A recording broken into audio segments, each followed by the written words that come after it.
ഇതര സംസ്ഥാനക്കാരിൽ നിന്ന് 3 കിലോ കഞ്ചാവ് പിടികൂടി. പത്തനംതിട്ട കോടഞ്ചേരി കുളനടയ്ക്ക് സമീപമാണ് കഞ്ചാവ് വേട്ട. ഇന്നലെയാണ് പ്രതികൾ എക്സൈസ് പിടികൂടി.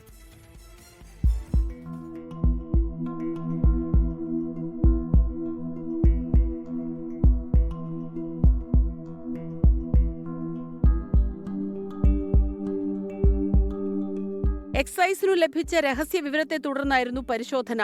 സ്കൂട്ടറിൽ കടത്തുകയായിരുന്ന 3 കിലോയിലേറെ കഞ്ചാവ് ഇതര സംസ്ഥാന തൊഴിലാളികളായ 2 പേരിൽ നിന്ന് കണ്ടെടുത്തു. വെസ്റ്റ് ബംഗാൾ സ്വദേശികളായ പ്രദീപ് ഘോഷ്, ഫറൂഖ് അലി എന്നിവരാണ് പിടിയിലായത്. കഞ്ചാവ് ജില്ലയിലെത്തിച്ച് ചില്ലറ വിൽപ്പന നടത്താനുള്ള പദ്ധതിയായിരുന്നുവെന്നാണ് എക്സൈസിന്റെ വിലയിരുത്തൽ.